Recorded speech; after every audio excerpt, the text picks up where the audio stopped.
ఈరోజు మనం చూస్తున్న సోషల్ మీడియాలో వాట్సాప్లో వైరల్ అవుతుంది ఒక వాయిస్. రామిరెడ్డి మాజీ ఎమ్మెల్యే రామిరెడ్డి ప్రతాప్ కుమార్ రెడ్డి గారు మీరు మాట్లాడేటప్పుడు చిరంజీవి గారి పేరు అలానే పవన్ కళ్యాణ్ పేరు దొంగనాగొడుగులు అది ఇదని చెప్పి మీరు మాట్లాడారు. నేను మీకు సూటిగా ఒకటే పరిస్థితి అడుగుతున్నాను. మీరు రాజకీయాల్లో రావడానికి ముఖ్యమైన కారణం ఏ పార్టీ నుంచి మీరు ప్లాట్ఫామ్ వేసుకున్నారు?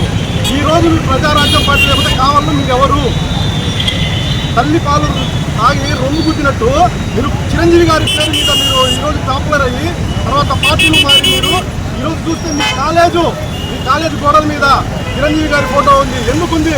మీరు చిరంజీవి గారిని తీసుకొచ్చి మీ కాలేజ్ ఓపెనింగ్కి చిరంజీవి గారితో ఇనాగ్రేషన్ చేయించుకుని ఈరోజు సిగ్గు లేకుండా అదే చిరంజీవి గారిని మీరు తిరుగుతున్నారు. మీరు ఒక డిప్యూటీ సీఎం పవన్ కళ్యాణ్ గారిని కూడా మీరు కూతురు మాట్లాడారు. మేము అందరం వాడే చెప్తున్నాం, మీరు 24 గంటల లోపు క్షమాపణలు చెప్పకపోతే మీ కాలేజీని ముట్టడిస్తాం, అలానే మీ ఇల్లుని ముట్టడిస్తాం. జన సైనికులతో తీవ్రంగా హెచ్చరిక జారీ చేస్తున్నాం. మేము ఒకటే చెప్తున్నాం, మీరు చేసిన అవినీతి మీరు చేస్తున్నటువంటి అవినీతి మొత్తం తీసుకెళ్ళి మీరు బెంగళూరులో దాచుకున్నట్టుగా మీరు దయ్యాలను బెంగళూరులో తీసుకెళ్ళి మీ సామ్రాజ్యాన్ని మీరు స్థాపించుకుంటా అలానే పక్కన వాళ్ళ మీద మీరు ఎలా అయితే ఉన్నారో చిరంజీవి గారు అలానే చేస్తున్నారు. దీన్ని మేమందరం తీవ్రంగా ఖండిస్తున్నాం.